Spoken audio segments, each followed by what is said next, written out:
What is going on, guys? DragonTamerBlayde here, back to more Elder Scrolls Legends, and today we have a new monthly card to talk about for the month of October. It was revealed today. It's going to be on screen now. The Altmer Dragonknight, as you can see here. It's a 3-cost 3/2 Mage card, High Elf. And at the start of your turn, if you play an action, Altmer Dragonknight gains +2/+2. I know most people's brain probably doesn't go here first, but it's where I go because I'm insane. The very first thing I thought of was Altmer Embassy. I don't think it'll make Altmer Embassy good, but it's just something I thought about. I think a really great deck for Altmer Dragonknight is going to be probably something that's aggressive or mid-range, or even if it is mid-range, it's going to want to be slightly more aggressive with it. But you're looking at cards like Cruel Firebloom, not necessarily on this card. Lesser Ward on this card would be great. It's a 2-card, 3-cost, 5/4 with Ward. So you're getting a, what's its name? Where is this guy? You're getting a Telvos Magister's Body for 3, but you're also spending 2 cards and you don't get a face ward, but still something to consider. I think putting this in like a tokeny type of shell could be pretty decent. Like, you're not going to run the full tokens gamut, but something like a Scouting Patrol for some early game presence could be really good. Let's take a look at the actions that you'll want to run with this card, or consider running with this card.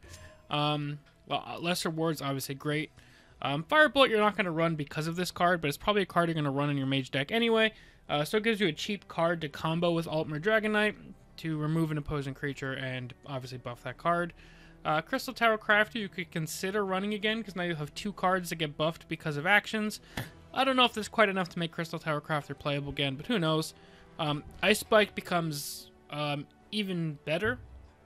It's 2 magic a cycle, but also buffs your Altmer Dragonknight, and does some damage to your opponent's face, so in an action-heavy oriented deck, I think it's definitely a card you want to consider.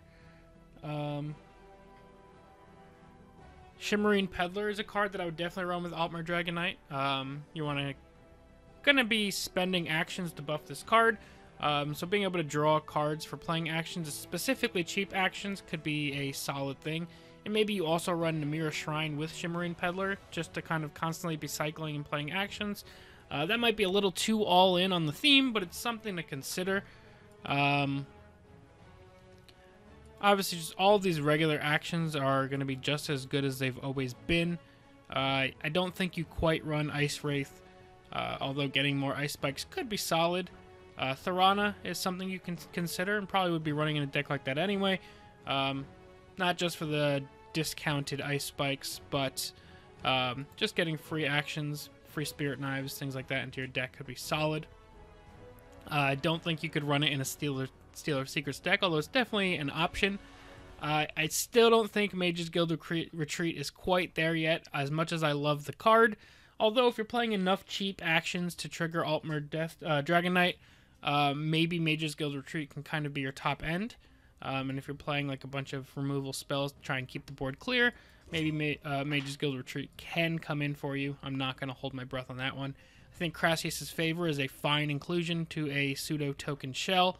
Again, you're getting the 2/1/1s. It also gains you some health and would buff your Altmer Dragonknight. So I think these 2 cards are going to be pretty key in whatever deck chooses to run this card.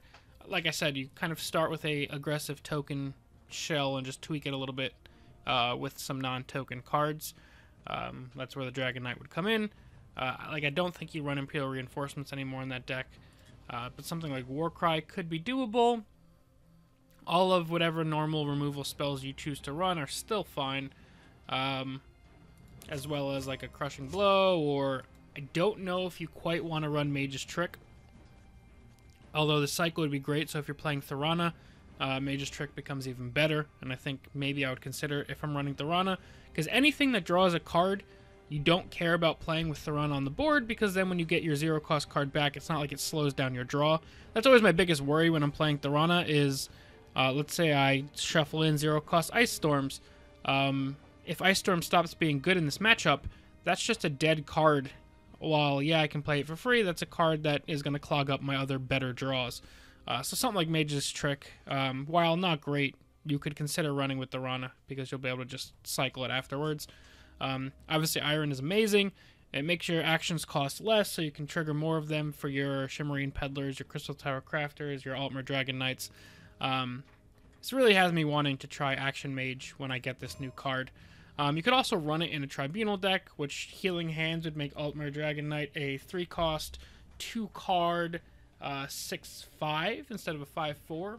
No ward on that one, though, unless you combo it with lesser ward as well. Mid-range Tribunal, I know some people have been playing it. I don't think it's quite a thing yet. So Action Tribunal probably isn't a thing either. I don't think I'd really run it with that. I'm really liking the aggressive token Action Mage kind of thing shell.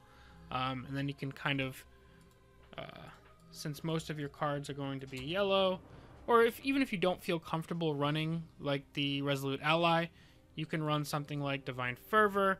Obviously, Hafengar Marauder is going to be amazing for you.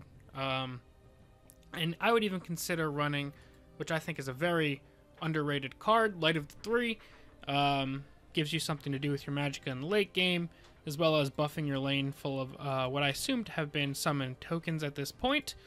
You could also look at some of the cheaper just draw cards if you're going to be wanting to be cycling. 5th Legion Trainer will probably be great in the deck that I'm thinking of. Priest of the 8 to continue to draw. Mage's Trick can give you some cycle, like I said, with the Rana. East March Crusader obviously would also accomplish that same goal. I don't know if you necessarily can run Pitline anymore at that point, but you probably still could fit Pitline in. You'd have to take a look at how crowded your 3-slot is. But if you're dropping Resolute Ally because of the blue you're mixing in, Pitline could possibly still be included. Things like Thalmor Justicar and Artaeum Savant I don't think quite make the cut just yet, although it is something you can mess around with. Depending on how many cheap actions you can generate, Artaeum Savant could be decent. I don't think you run the Justicar, though. I probably wouldn't, unless you're going to go Betray heavy. But yeah, this card just has me wanting to mess around with it in a ton of ways. I don't think it'll automatically vault any Mage or Tribunal deck into the top tier of decks. Any decks that weren't there already in the first place. But I like this card because it has, like, right off the bat, I've got, like, 2 or 3 different types of decks I want to mess around with. And just after so long without cards, just seeing a card that makes me want to mess around with stuff is, it's amazing. So I'm really excited to mess around with this card. But let me know what you guys think of the new card, what you guys are planning on using it for, and we'll be back with some more Frostspark news tomorrow and reviewing the final 2 cards. But yeah, thank you guys all very, very much for watching. I'm DragonTamerBlayde, and I'll see you guys next time.